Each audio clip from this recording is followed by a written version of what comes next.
అయ్యి అయ్యి అమ్మ ఫ్యాన్ అయితే 5లో తిరుగుతుంది, గాలేమో రావడంలే. ఏం చేయాలప్ప దీనికి? డాడీ కొత్తది తీసుకుందాం ఊరికినే. నోరు మూసుకుని అది రిపేర్కి ఇవ్వ, బాగా వస్తుంది గాలి.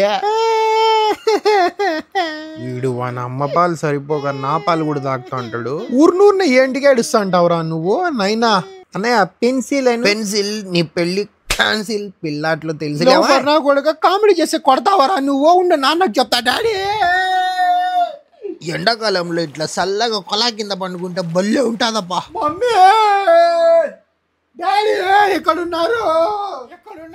బాయ్ నా కొడుకులు ప్రశాంతంగా స్నానం కూడా చేయనీరప్పా. నా కొడుకులో ఏందో. మమ్మీ నువ్వైనా మమ్మీ డాడీ రారా కాంప్రమైజ్ చేద్దాము, సారీ చెప్తారా? స్పీడ్ మమ్మీ, ఇంకా స్పీడ్. దీనికన్నా స్పీడ్ ఊపితే ఇంకా రిటర్న్ రావు, నువ్వు అట్లే పోతావు పైకి. సో సెకండ్ హ్యాండ్ బండి అండి, సేల్కి అయితే వచ్చిందండి. ఓనర్ అర్జెంట్ డబ్బులు అవసరం పడి ఉంటే అమ్మేస్తానండి. కావాల్సిన వాళ్ళు కింద కామెంట్ చేయండి.